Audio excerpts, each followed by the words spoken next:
Let's talk. What you wanna talk about? Let's talk. What you wanna talk about? Kitchen talk. Let's talk. What you wanna talk about? Kitchen talk. Let's talk. Conversations that cool. Kitchen talk. Let's talk. What you wanna talk about? Kitchen talk. Let's talk. Conversations that cool. Let's talk. What you wanna talk about? Let's talk. What you wanna talk about?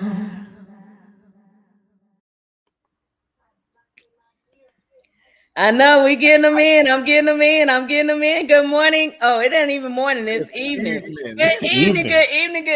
This is how I feel when I walk into church anytime. Like even on Wednesday nights, I'm like, good morning. Yeah. How's everybody doing? This is Kitchen Talk CTC. Conversations that cook. That is what they do. We are super excited to be here tonight. As always, this brings me so much joy. Glad to be rocking it with my originals actually tonight. Okay. Fransley Moist and JT Plummer. Yay. I see you driving. Please be careful. Yeah, I'm trying to be careful out here, man. These people ain't being careful though. Everybody want to pull out. They see this truck like I can stop on a dime, but I've been trained to go ahead and hit them. Please don't hit nobody. Hey, it's called defensive driving. That sounds more like offense. Right. Nah. Anytime something runs out in front of you, in order to keep from killing yourself, go ahead and hit it. You gotta hit it. That's what's been taught in driving schools. Yeah, I know. Hey. Wow. So we are excited to have this conversation tonight. Y'all know that my background is theater, so anytime I can get some play people in here, it works for me. So we have Dee Selmore with us, who is a returning guest. Hey, Dee. Hello. Hey. Hey, JT. How are you all? Yo, what's going on? You doing all right? Doing great. Good to see you. And good I thought we was talking about Shannon Sharp tonight, but I guess not. We can. Oh my God! Like what? Oh my goodness! Yeah, no. I'm like, that's a play right there, isn't it? You know what? He was playing all right. I don't believe none of this stuff that just happened by accident. Come on. No, okay, I don't believe it either. Yeah, what happened? Your name wasn't being called enough, so you had to do something stupid. Come on. Okay, so we also have Malcolm Hughes with us tonight. How are you? Hello. I'm all right. How are you? I'm doing good, thank you. Great to be here with you all. Mr. Andrews, you're gonna have to give us that first name. I ain't even gonna try it. DeGarian. Is DeGarian. All right. How are you tonight? I'm great. Thanks for having us. Good. So Dee and I go kind of way back. And I was super excited to hear about the work you all are doing. So tonight we have the cast of An Hour of the Wolf. Hour of the Wolf, written by Anthony Lamar White. So I did get a chance to meet and not necessarily work with Mr. White, but I did a talk back with him for, I think it was called The Long Goodbye. Was another play that he wrote that we did on with the Essential Theater on FAMU's campus. It was a reading, and then one of our faculty members directed it in Monticello, at a theater in Monticello. So so I did get a chance to meet with him, and then when I chatted with him the other day, he was like, "Oh yeah, I remember you." I was like, "Okay, great." So we are super excited. So which one of you guys want to tell us about Hour of the Wolf? DeGarian. Yeah. Either one, it's okay. Y'all go ahead. Yeah. I don't mind. Played Raymond DeVille. So, can you guys hear me? Yes. Okay, because I'm frozen on my screen, so I just wanted to make sure. Oh, you are frozen, but You are yes, we frozen. can hear you. Okay, so Hour of You're the frozen, Wolf. but I can hear you, DeGarrian. Okay, cool. Hour of the Wolf is a show about a talk show host who's on the brink of superstardom. Raymond DeVille, that's the character that I play. And his producer has landed him a major interview with a killer that's been incarcerated for 30 years. And he just got out, and he's only agreed to talk to Raymond. No one knows why, because he hasn't talked about the murders in 30 years. Not to his lawyers, not to anyone, but he only agreed to talk to Raymond, and no one knows why. So the suspense ensues after that. The play revolves around that meeting on Raymond's talk show, and pretty suspenseful, some good stuff. Oh, I can't wait. This sounds good. And so you play the talk show host. Yes, I And play the then, talk show host. Malcolm, what role do you play?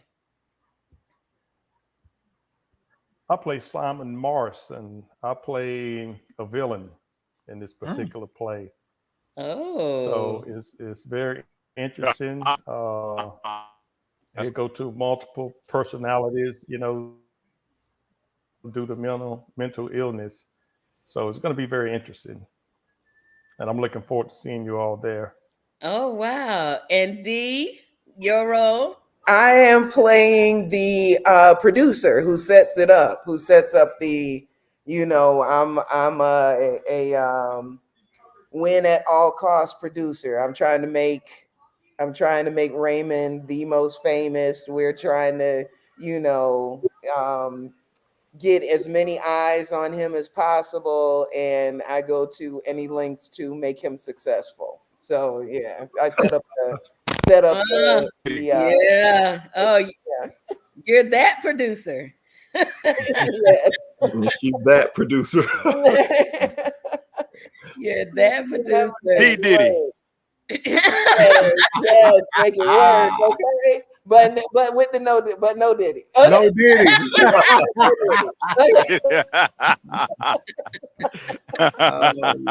Oh my goodness. Oh my goodness. So I love theater. I love the arts.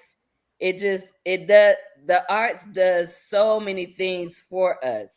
So what got you all, kind of started in this way with theater, with acting, in the movement and the art of it? For me, it was my very first Easter speech that when I was 4 years old. And how long was it? It was called Calvary, and it was Calvary. Jesus died on Calvary to wipe my sins away. I still remember it. Yay! That's my baby. That's my baby. Right. And that's what I got afterwards. That was the response that was elicited. And ever since then, I've been, chasing that response and how to make people feel different things with the performance. So I'm from Havana, Florida, and we didn't have a theater department at any of our schools. So I would use things like the declamation contest to perform. I would write my own public oratory and I would perform it. I would win at that. And I got my formal training when I attended Florida State University. So I studied theater there. And then upon graduation, I studied at the American Musical and Dramatic Academy in Los Angeles, also at Tasha Smith Actors Workshop in Los Angeles. And I hit the ground running ever since, represented by Evolution Talent Agency in Atlanta. I'm a member of SAG-AFTRA, just out here trying to make it happen. I love That's it. what's up, brother. Love That it. is what's up. Okay, Malcolm D, just jump right in. Go ahead, Malcolm. You on mute. You're muted. You on mute. You're on mute. Unmute yourself. You're on mute. That's okay. I'll go while he's working that out. I'll make sure that's all right. So I'm kind of like the same with DeGarrian. I was I didn't do drama until like senior year of high school, and I was terrified to perform in front of people. So I would watch things like as a little kid watch Annie, Disney Channel, Mickey Mouse Club, and then I go in my room and practice all the things, and then then when I got older, high schoolish, things like Color Purple, Women of Brewster plays, Josephine Baker, even school days, I'd go and learn the dance moves, learn the monologues, and be in my room practicing, and but once I moved to Tallahassee, I started taking it seriously and said, yeah, let's do this. I went over to FAMU, and they really believed in me in a way that I didn't, and helped me grow as a performer, I would say. And I started taking it seriously and decided to do it. So every degree since then has been in theater, well, the one that isn't, but and I'm back in school now working on another one that's theater. It's become life. We started a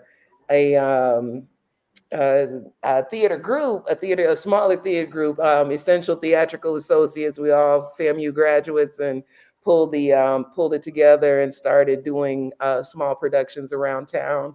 And started my own. I trained, coach people online, and doing free workshops, that kind of thing, just giving back to folks, where I'm like, I didn't have the folks who could tell me how to do things, and in certain ways. So I try to be that for people who are like me, getting their feet way back when, and make that space for them. And that's where I am now. I travel all over and do the show wherever the contract is. That's where I go, and just do the work, and come back home and be mom, and life, just normal life in Tallahassee with, people I know and folks I'm comfortable with, that kind of thing, So it's going pretty good so far. I get to, work with folks like Malcolm and DeGary, and I have a great time. Yeah. All right, Malcolm, you back with us? Yes. Can you hear me? Yes. Can you hear me? Yes, sir. Okay, great. Like Gary mentioned, I grew up in the church. My father had a church and is a minister, still is, matter of fact, at 83 years old. Oh, But wow. he and my mom used to put on plays, and my brothers and I, which there are 12 of us. I have a twin brother as well, but there are 12 of us, 3 sets. So we did a lot of, like the Gary said, we did a lot of Easter plays, Christmas plays when we were younger, and that's where I really began to enjoy it. But then as I got older, in 1999, I did a few modeling gigs with a talent agent out of Jacksonville. Of course, I was about 25 pounds lighter, and I did a few modeling gigs. And then from there, I took a few acting classes, modeling classes. And then I got to doing the Denzel lookalike in 2002 at the suggestion of one of the agents at the modeling agency. And I started doing that, was on the Family Feud, Hollywood Squares. I've done gigs in Puerto Rico, Montana, Maryland, just different places throughout the U.S. And a few Florida State films, a few of those. In fact, Dee and I together some years ago in a stage play in 2003. And then I think the biggest thing I did was 2018. I was in the movie Game Night. I did like a short role as a Denzel lookalike in Game Night, and it was a pretty good movie. It did number 2 at the box office. It was only one spot for quite some time. So that's how I kind of got started. So and I'm retired now, so I have more time to kind of work and hone my skills in it. Very cool. Very cool. Real cool. So hi, is it Jamia or Jemiah? I'm Jamia. Jamia. Hi, can y'all hear me? Welcome to Kitchen Yeah. Talk. Hi, Hey, thank Jamia. you. Give me a minute. Hang y'all doing? Good. How are you? I'm well. I'm well. I'm well. Good, good, good. Thank you for having me. Absolutely, absolutely. So we were just having you guys tell us how you guys started in with theater with this art. And then also, can you tell us what role you're playing with the Hour of the Wolf? So my name is Jamia. I'm playing Camille Bridgewater, Raymond's fiance. And I got started in acting. Like I took theater in middle school 20 years ago, and then I stopped for 20 years. And when COVID started back, I actually kind of just figured out my life's plan, and I was like, okay, did I do everything that I wanted to do in this world? Because like COVID was just a big thing, and people were dying and left and right. And I had just finished grad school. I had got my master's. I had started teaching and stuff, and I decided, I said, I had to check in with that little girl in me. And from a childhood, I just wanted to be an actress. And so I started back acting, doing small stuff with FSU Theater, White Mouse Productions. And then I started doing FSU Film School stuff, and then FAMU ETA. And then commercials. I was in like a couple Envision commercials that are in rotation. It's been in rotation for a couple years, but they still play. I got to do background work for Tyler Perry last summer, and it was very, very fun and memorable. I've done like a lot of stage work, Southern Shakespeare Company, Monticello Opera House, and now I'm here at Palaver Theater, and it's an honor, truly. Nice, nice, nice, nice. So Thank you. definitely love the theater. I think I could probably echo the sentiments of a lot of you guys about, it's starting kind of at church because you gotta, Right. when you grow up in the church, you're gonna do a speech, you're gonna sing in the choir, you're gonna usher, you're gonna do all of these things. And honestly, you're just thinking, oh my God, this is just church. But it builds those skills in you that you just never realize you're going to use outside of that place. So yeah, so I get it. So for me, definitely a creative, playwright, stage manager, just all of that. Never really wanted to be in front of the camera or on the stage, but yet here I am with Kitchen Talk. But Yep. it's like you never know really how life is gonna unfold for you, but your Yeah. upbringing, it just kind of prepares you for those different things. So France is an author, so there's creativity there. And then JT is an actor as well, so there's so it's like all of these creatives in the room. I love it. I love it. It does start in the church. So, that when the Gary talked about that Easter speech, I think everybody in here was on the choir, was on the usher board, youth ministry, but those things really do transfer over time, right? So bringing it to the Exactly. stage is amazing. Yeah. My question is, what play did you all, and this is for everybody, what was like your most memorable play, right? So we already went back That we did or that we like? that you did, but I like the other one too that you like. But let's talk about what you did. And I have another question for the group. JT, you want to go first? What is Lisa, the play that we did a few years back with what's her name? We did it at I forgot the name of the play. Yeah, that was probably the most favorite one that I did. So D directed that. You asking me? D was the director. Yeah, D was the director. What's the name of it, D? Oh my goodness, such a sweet girl. The counterfeit. Veronique George, yes. Yeah. The counterfeit. Yeah, the counterfeit. That was my JT. That was hilarious.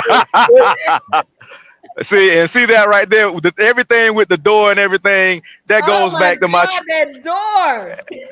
that goes back to my training I did Second City in Chicago, 2008, I think it was. And if anybody is familiar with Second City, it's like an improv troupe. Mhm. They train for a lot of people that went on to Saturday Night Live, which was, I wanted that to be my dream job, Me but too. I did too. yeah. Yeah. Keep the hope alive, JT. It is not over yet. Hey, listen, brother. I'm gonna tell you. I got to keep it real with you. It's only when it comes to Saturday Night Live, it is only room for maybe one or two black people. It's like one or two black That's men, true. then one or two black That is women. true. And Keenan Yeah. Yeah. is going anywhere. And I'm gonna tell you. Listen, I will stand in front of Keenan right now and destroy him because Keenan is funny in some things, but he does not do a lot of his characters very well. Like he does the worst Steve Harvey I've ever seen in my life. I'm not hating y'all. I'm just venting right now. But my favorite play would have to be Fences by August Wilson. Man, I love that play. I've seen I've seen the James Earl Jones version. And of course Denzel Washington. Yeah, Right. rest in peace to James, man. Yeah. Oh yes. James Yes. Earl that Jones, Frankie Beverly. We got a oh Yeah. good. yeah. Talk Yeah. I about don't know if creative. Yeah. I don't know if people are fans of Rich Homie Quan, but he died too. So you know, Yeah. Yeah. yeah. Because we all want to walk through. Look, I love Rich Homie. I love Rich Homie. Well, I Yeah. think I'll jump in. My favorite show or play that I've done. Well, now it's Hour of the Wolf. I'm having a whole lot of fun doing that.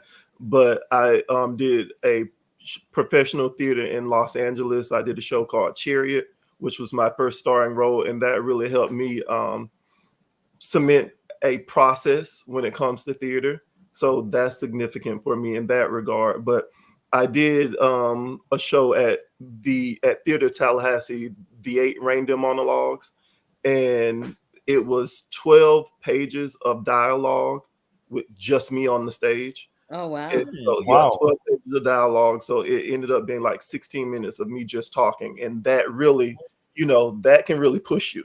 You all know. And then they want you dead letter perfect. So if you miss a word, it's like, oh, you missed this, or you didn't say this, or you missed this beat. So that was pretty challenging, but I enjoyed it as well. And favorite play that I've seen or read, it would have to be between we were just talking about it last night, Top Dog Underdog. Yeah, I did that. Ma Rainey's Black Bottom by August Wilson. Nice. Okay. Yeah.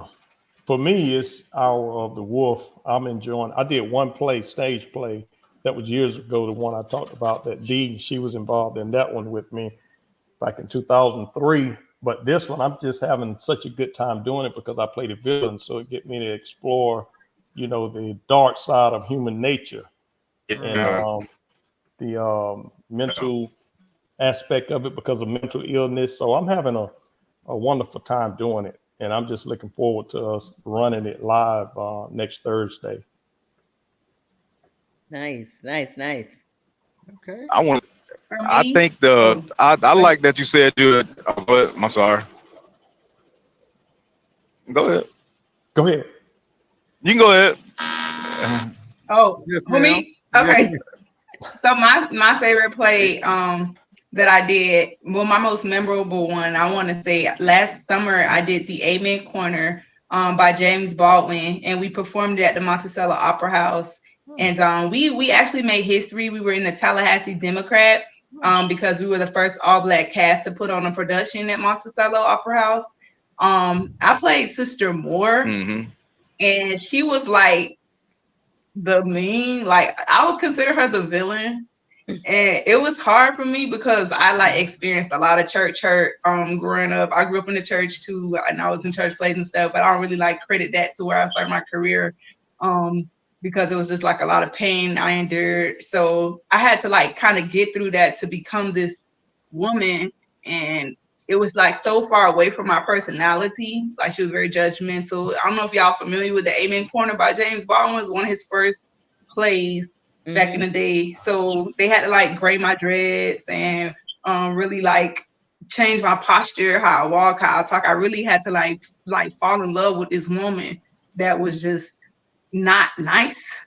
And I didn't like being a really villain good at it. She was really because good even at when it. we weren't acting, they were like still mean to me backstage. They were like, "No, you can't stay with us, Jamia, because whatever. Yeah, we don't like you." Sister more, And so I'm like, no, I'm really Everybody nice. want to I'm stay not in like that. character. Trust me, I don't like her either. Like, I don't like her either. So that's my most memorable like thing. Cause like we all have those old church ladies that just holier than Yeah. thou, this, that, and the third, and yeah. But I embodied the character. Everybody who saw me, they felt like I did a good job. So that's my hardest piece to have done.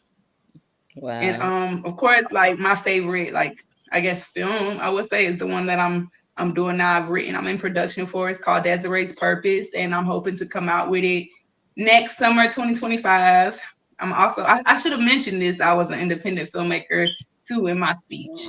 So Nice. Oh, yes, yeah. the movie that I've written is called Desiree's Purpose. We have 3 more shooting days, and then we're in post production. And I'm looking to premiere fall 2025. So be on the Nice. lookout for that, y'all. Absolutely. Absolutely. Thank you. That is wonderful. All right, D. What you Okay, got? so I got a couple. That was a tough question. That was a tough question. That's why we cook in here. We cook. Yeah, look, Yeah. there's been so many. Welcome that to I the love. stove. Okay, look, I love it. So I'm loving working on Hour of the Wolf. I am, because again, they're letting me stretch. They're letting me move, which I appreciate. Which isn't, not leaving me in a box. So I like that. But oh gosh, Dream Girls, I would say, was one of my favorites because it was such a challenge vocally that I had done it as an understudy once before, and when I got a chance to do it the second time and was actually Effie, I was loving the challenge of the play. Then I got to do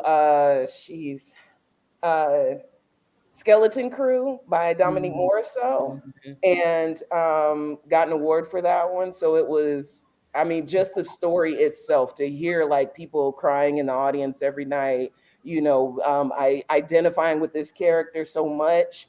And I've had an opportunity to do it twice, and once in St. Petersburg and once in Virginia. And both times the audiences, who were predominantly, majority white audiences, to have them identify with these 4 characters that were up there in such a close way, and to have the Black members in the audience say, hey, I felt seen, I see myself up there, those kinds of things, it meant a lot. Just to change people's perceptions and attitudes meant a lot. And right now I'm geeking because Kamala is running. And during 2020, I was able to work on the first play about her, called Letters to Kamala, and where we played 3 women who had run for, one ran for Senate, the other 2 had run for president under Independent Party and Communist Party, those kinds of things, So to see her up there now, because I definitely during the show was spamming her Instagram and whatnot, like watch the play. So to see her up there now, I'm like, I think she got that from our play. Trying to connect myself in any way possible. Okay, but it just is, it feels good. It feels good. So I like to, I'm like, hopefully she heard a little bit of it, because the characters are basically giving her advice about how to fix the broken hearts of America. How to fix that. What can you do? Think about what you can do. So to see her up there is really nice. Yeah. Really. It's so amazing how art just is able to take those life lessons and just kind of put them out there, and people receive them so much better than us just standing up shouting, you need to do this, you need to do that, you need to do the other. Right. But if you hear it in a story, and it's like, oh, that's a good idea. You know, I would say to Francis' question as well. So from my perspective, having never been on stage, from my perspective, my favorite show that I worked on was The Color Purple, when the FAMU Essential Theater did it. And I was stage manager for that show. It was amazing. It was chaotic. It was overwhelming at times. And you know how you have like this, I'm dead tired, but this great big smile on your face. It was so much. It was actually my senior project, and finishing up my undergrad work at FAMU. So that was the 2013 production. I saw that one. Yeah, it was just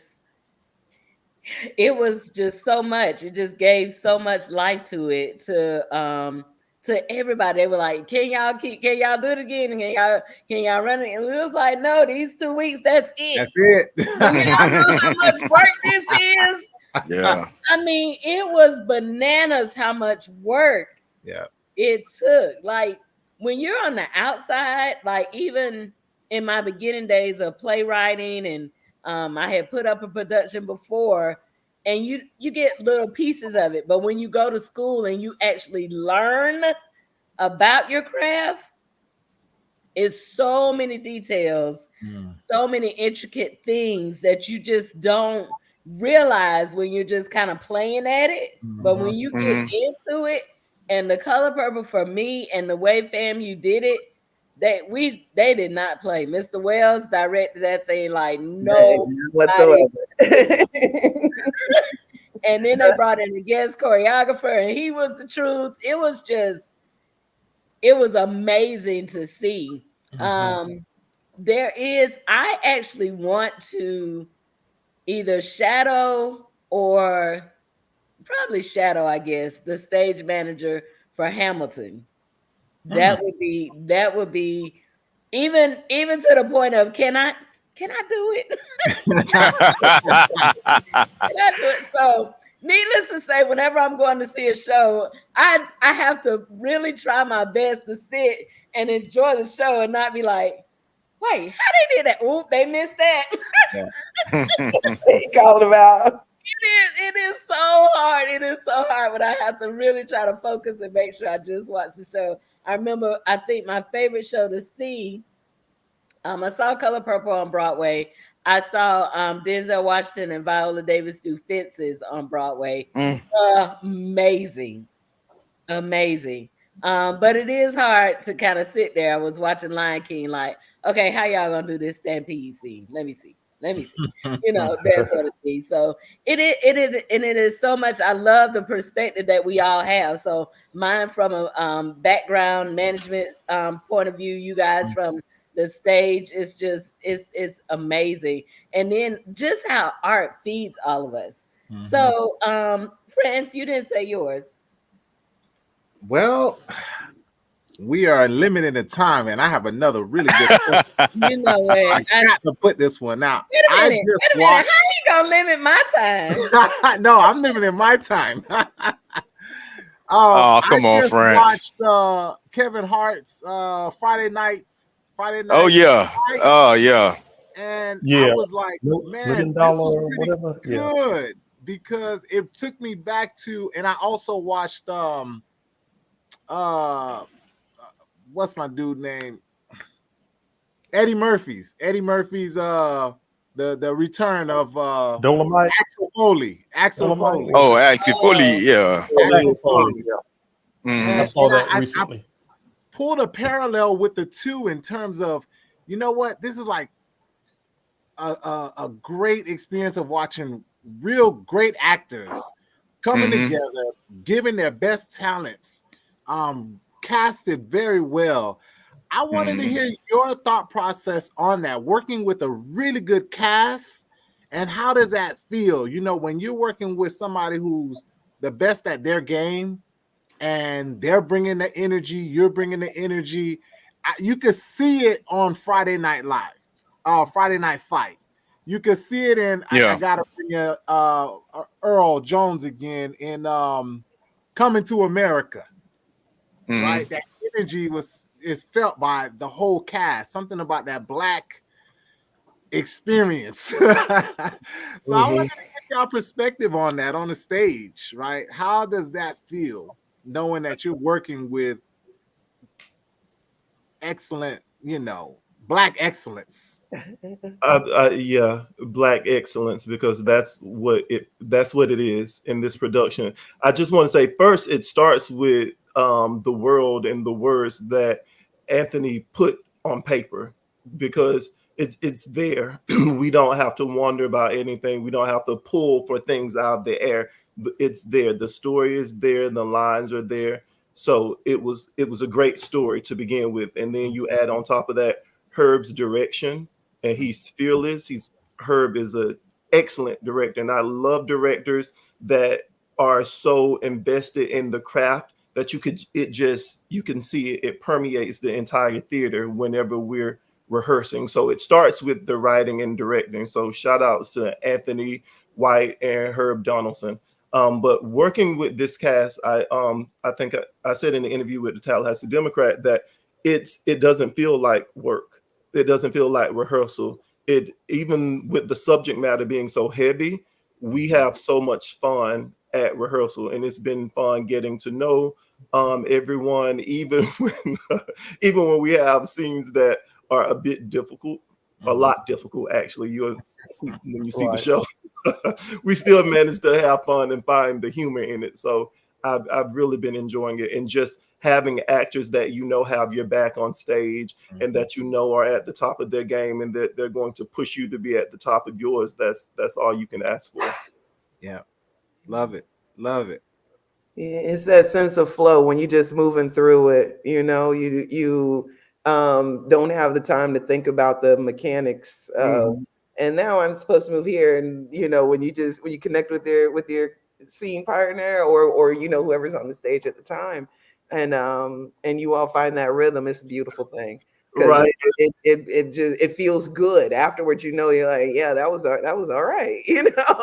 Yes, and Lions, as I like to make the others happy, like Anthony, like DeGarian was saying, Anthony, is he Mhm. happy with how we're bringing his characters to life? Are we fulfilling his vision? He and Herb, and that's so true. We've had moments in rehearsal where we just, something will happen and we crack up, Like last night, yeah, he broke character. She didn't break character. She said a line in a way that she had never said it before, and I broke character. It Right. was Right. just hilarious. yeah. We're just having a good time, and that translates when when we start working. Like you said, it doesn't feel like work. We're having fun. We're enjoying each Yes. other, and that's why I love coming out there. Mm-hmm. Yes, I do too. I love it. I think Anthony wrote a great piece. Herb is he has great interpersonal skills. He's very efficient and a visionary. So he helped a lot of little nuances that he add to it, helps all of us, and it makes it like the Garian says, it's fun. We kind of feed off of one another. So I'm having just a great time doing it. I enjoy it. And again, like I said, I'm looking forward to seeing the whole thing play out next week. So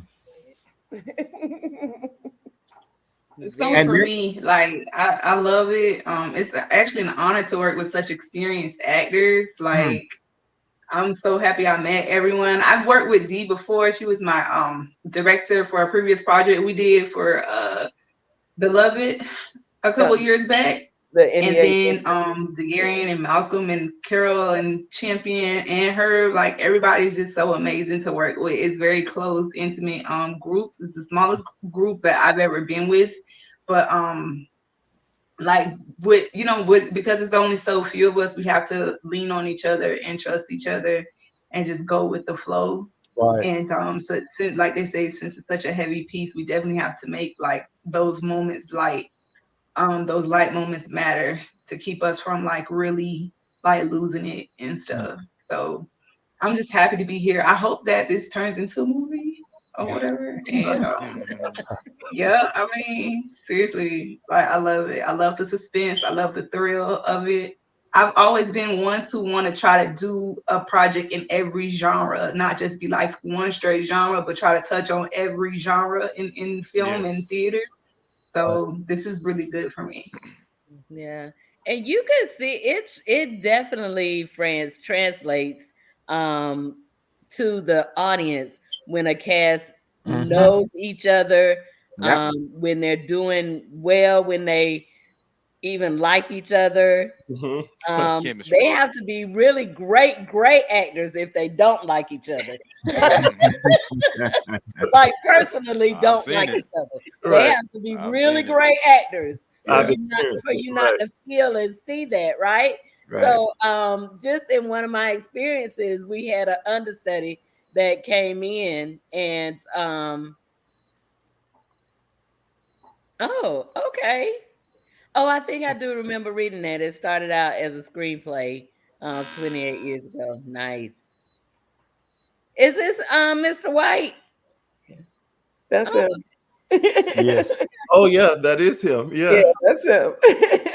You should have joined the. I'll get on the chat. goodness. Get on the chat. I You got one with you the have the Come on. lead. Mr. White, you have the lead. Pop on in, please. Yeah. pop in. He's like, yes.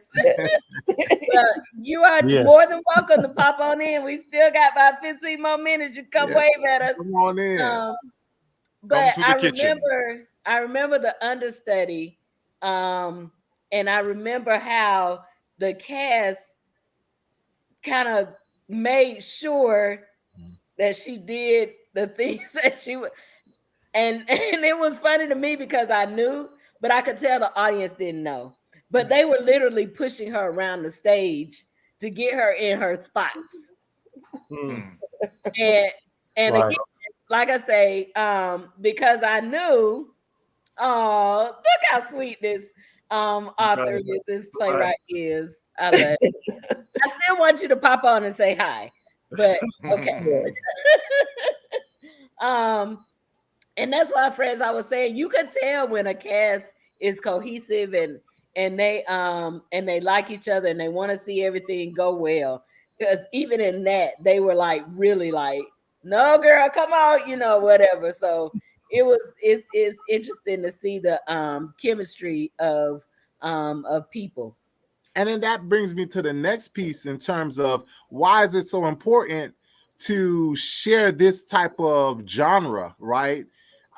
When you talk about plays, it's not just the plays that we've seen. Yes, it's important for us to tell our stories in like the Color Purple, the Medea plays, Tyler Perry plays, but give me something with a little bit more broadness, right? That kind of takes us out of our comfort zone. And I think just hearing the play is just a little bit different than the typical, right? So why is that so important for us to kind of branch out and say, hey, this is our skill set? We're not locked into doing, funerals, weddings, Yeah. and That's exactly what birthday parties. Yeah. So, I think friends, Well, one of the would things say- with this play is that it speaks to the issue of mental illness, particularly where psychosis is concerned. About 20% of Americans are dealing with mental health issues. So it delves into that. So it's something to be extracted from it when you talk about mental health issues. So that I found that to be very important, and I'm glad that Anthony wrote this piece, and it kind of touches on that subject of mental illness. And I think it's because art imitates Yeah. life. Yeah. Life isn't Right. always cookie cutter. Life isn't always roses and honey. Life is full of it's drama filled at times. You deal with things, you go through things at time, and I think what makes plays like this resonate so well with people is because it seems so real. Right. These characters Right. could be anyone you know. Take Raymond out of his role as a television show host, and he's a regular person at the core, dealing with regular Right. people things. So I think, and I know there are critics out there that say, "Oh, why do we have to see black people in this light, or why do we have to see black people in this light?" Because we exist. Black people are Exactly. multifaceted. We're not a monolith. So we have Exactly. stories that are just as rich and just as diverse as any other race, Any and other it's race. important to Yes. show every side of human nature. So I think that's why it's important. Yeah, I totally agree with DeGary, and it has to be. We are not just one, like he said, cookie cutter. Black people in general Right. are not just one cookie cutter, and Black people deserve those stories that aren't just, like you said, the Medeas, which I will never knock anything you're doing because it's Yep. bringing Black folks to the theater. So I'm never gonna knock that. But what I will knock is that we need a Lovecraft Country. We need, Mhm. a Scandal. We need stories that are not just we only do this, because not only do they shape, what we watch shapes us. It does. We're Yeah. influenced by what we see. Right. And the more that they see, more that Black audiences see the work of Black playwrights, the work of Black actors, the more they'll see themselves, the more they'll, who knows how it can affect their lives. Like we were saying, you never know when it'll talk to you, when it'll You speak have to to support it as well. You have you. to go to the Exactly. theater and you have to see Moonlight. You have to go through to the Yeah. theater. You have to see The Last Black Man in San Francisco. You have to see South Side with You. And if they're not coming to your theater is not playing them, you call the studio that's releasing them and you ask them why. I remember I was living in California, so I got to see Precious multiple times, but the people in Tallahassee, it wasn't released in the market yet. So I called the studio, hey, there's a market for this in Tallahassee. When is it coming? When is it coming? When is it coming? And finally, it got put here. But when you put it out there, you have to go see it. Whether it's theater, whether it's film, television, you just have to watch it. And don't feel like you Right. don't belong there. A lot of Correct. Right. Black audience members are like, "Oh, that's theater. Oh, they're this and Mm-hmm. that. What have you? No, come to the theater. It is for everyone, and we want you there. We Yeah. want you there." I I think think the something you other said thing too, too D. is, oh, Frank. Oh, I I was think gonna the just other. put a piece where where D said going back to the Kamala Harris piece, right? You're showing the future in the theater, right? So you never know what imagination, what may come out of that experience. So it's not just for adults. The content may shape the next Denzel, the next Tyler Perry, the next whoever, Right. but that We need to know experience is important. Them seeing you on stage may tell you, you know what, I could be president. Go ahead, Lisa. So I was gonna say too is, theater is not new to us, Not at all. right? Right. Playwriting and on stage, none of that is new to us. I think what happens sometimes is people get a hold of one thing and they just put that out there. And so the media just takes that and runs with it. They take a Yes. mud ear and they run with it instead of giving us the whole picture. Like, nobody is taking some of the other stuff that we do and running with that. And so then you get, all we see is this and all we see is that, all we see is my dear, because that is what media puts out, and we believe whatever media says. I'm not taking nothing away from Tyler. Kudos to you. Yep. How you doing it? How you making your money? How you doing it all? Whatever, you the man, however it goes. However, it is unfortunately up to us to make sure we're putting that same effort in, not just doing it, but like I say, having people come see it. People flock to Tyler Perry stage plays because they could come in there, laugh at crazy whatever. If you go on Broadway, you might not necessarily can't do all of that talking back to the They don't want that. Nah, They don't want not that. at all. The only time I saw that on Broadway was you when I was can't do all of that talking back Right. to Right. the characters and all of that, whatever. So we felt comfortable in those spaces or whatever. But at the same time, we can come into a Broadway show and feel comfortable in those spaces. But because we push so much, and I'm not saying and y'all know I'm a little bit of a conspiracy theorist. So the powers that be push the stuff that we would consider not as up to our standards as we would like them to be, but they push that narrative. They push that so that this is what they see. So when you go over to another country and all they hear is the rap music with the N-word in it, and you walk over there and they call you the N-word, then you're surprised. And then you're what do surprised. you Why did expect? that happen? Yeah. Exactly. So it's the same. So it's not anything. We're not new to this. We're true to this. Exactly. Hey, True to this, baby. this is what we do. True to this. This is what we do. But it is, again, up to all of us to make sure that we're getting the word out, that we're pushing it, that yes, self-published, definitely. Right. Sometimes we just gotta take, like Tyler did, take matters into your own hands, sacrifice. Invest None in of us want to yourself. sleep in our cars. You're like, let me It's sleep like- at 5. That's like what Jamia's doing with her film. What we're doing with ETA, we're like, we're not going to wait on you anymore. We're going to go and do our own. We gotta do it. We ETA, gotta do it. We gotta do it ourselves. We gotta do it ourselves And because we're trying to find the playwrights. We need playwrights writing this I story. was just thinking of that, D, in terms of writing the story, right? Yeah. So the Garian said it earlier, right? It starts with the writing. It starts with the story. It starts with the base, and it's important that we tell the story, not let others tell our story, right? So it's not just one dimensional. We can talk about this. We can talk about all of the complexities of being Black in America, Black in the world, right? So I think that's the piece where that the magic really happens. Right? So I'm loving this. The cast is all Black. Is that correct? No. It's not all Black. Okay. We have one, and she thinks it's hilarious. Carol's invited to the cookout, though.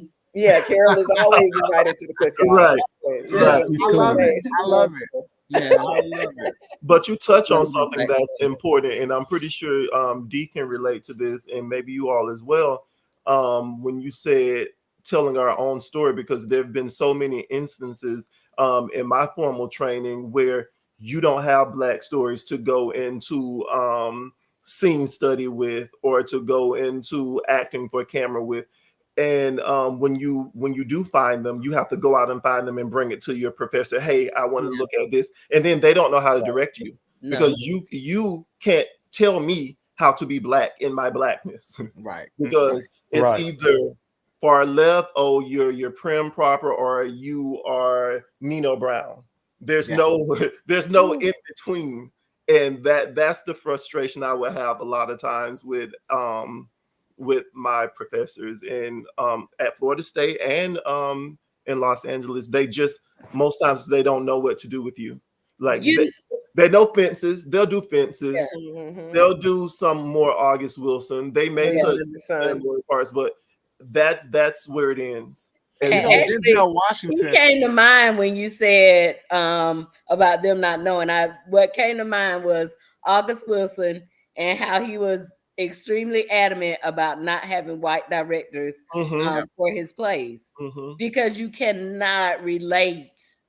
I didn't. You know what? Denzel Washington said that in an interview. He said other people can do their film and tell their story, Mm-hmm. but to really get the experience and to really pull from the content, having the actors to pull from the content, Right. you need somebody who knows, who feels the experience, who's from the experience to really to push that. So not And it just the takes both. writers, you need the actors, you need the directors, you need the, you know, It It's takes so- Somebody both that it's so understands the interesting, culture. as well, because The Color Purple is my favorite movie, the 1985 version, and I know Steven Spielberg got so much flack for it. He's not African American, he shouldn't be directing it, and I thought it was rubbish back then when I was younger. But when I grew up and I looked at it, and I'm like, oh, you know what? I see why they were saying this. It's still a great movie. I don't take anything away from it, but I wonder how different it would have been if a Black director would have tried to tackle it. And I know politics, they couldn't find one or they couldn't get it made, so they had to attach a big name. But Right. it was an interesting conversation. and that's where I disagree. They could find it.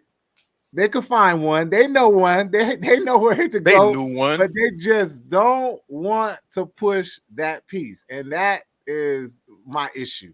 That is the world that we live in, that we have to Exactly. keep kicking down the door, keep trying what did you say, Brewster's Place, keep removing the bricks. Oh, pulling the bricks Tearing out of down the the wall wall, and knocking it tearing down down. the wall, Oh, I didn't see that. Anthony said cracking the the former ceiling.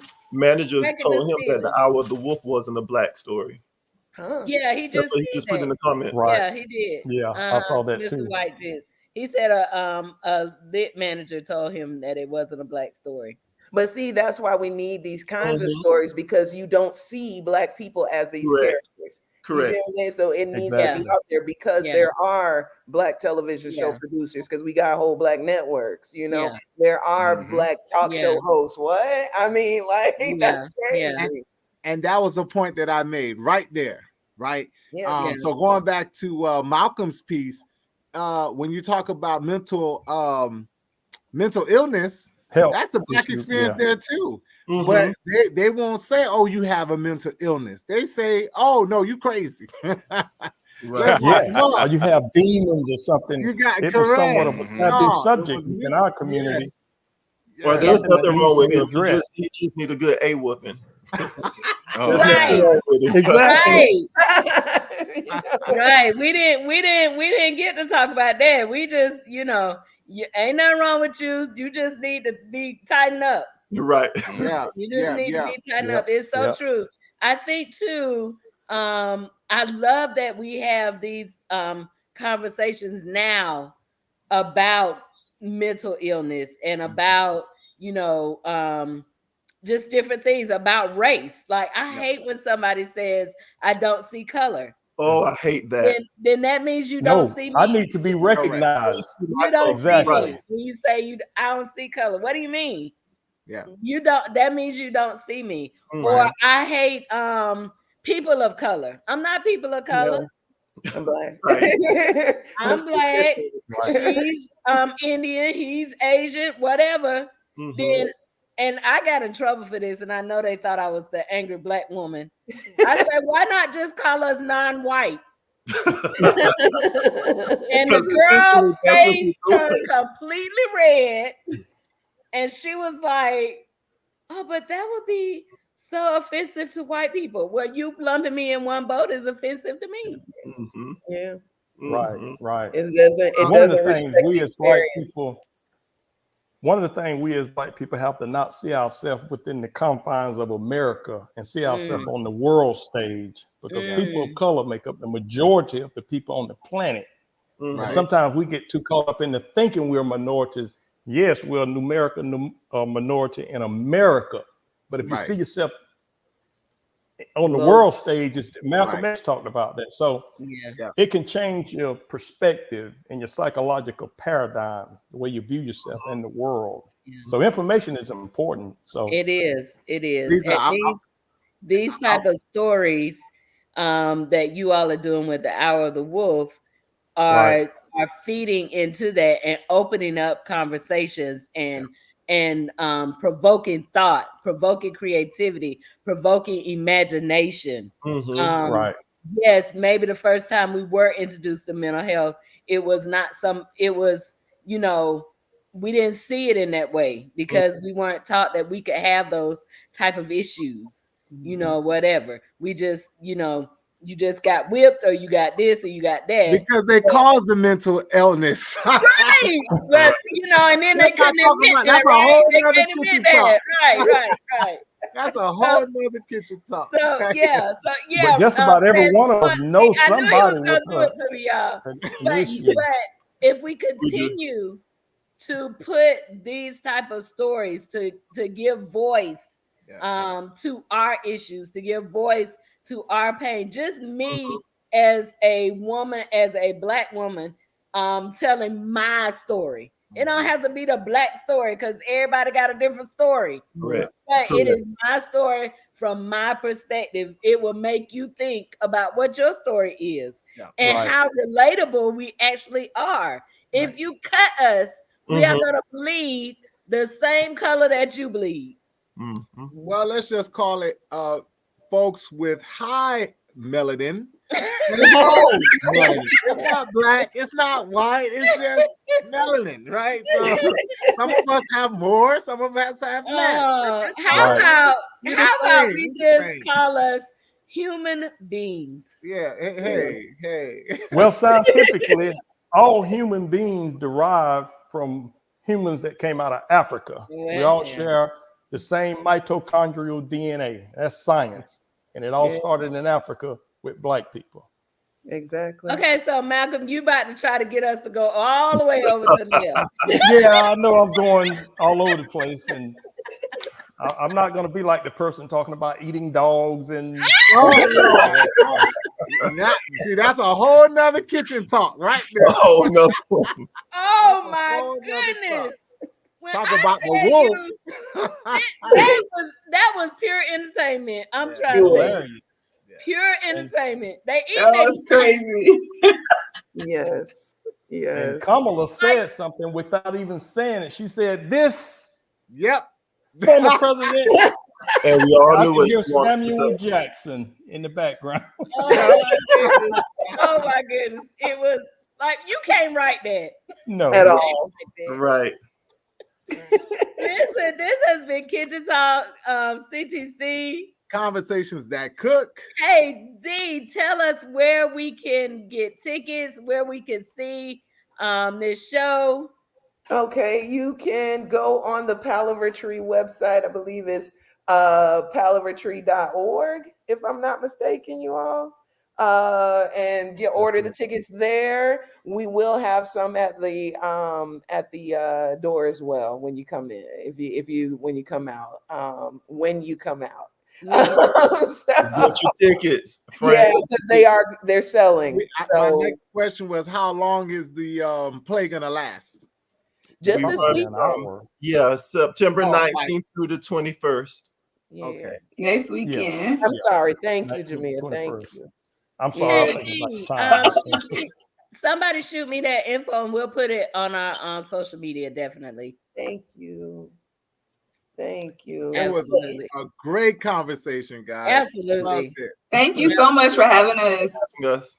Yes, absolutely. I have truly enjoyed. Y'all know I love the theater anyway, so this is my kind of kitchen talk right here. Never mind all that crazy politics. I got you in the chat there, Lisa. I got you in the chat. Great.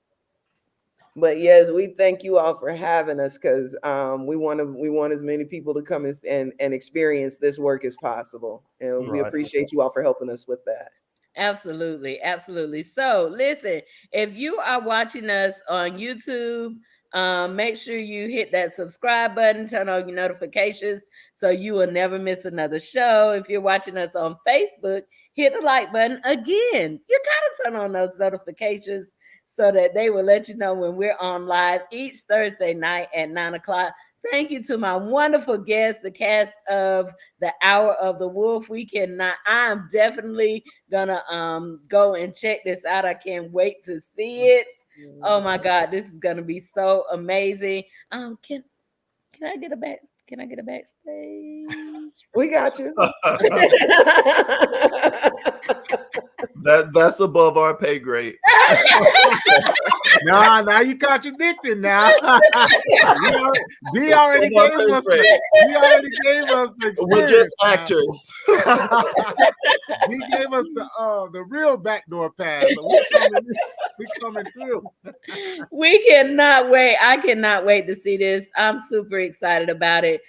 Thank you all for joining us. Thank you, Fransley Moyes, for hanging out with me.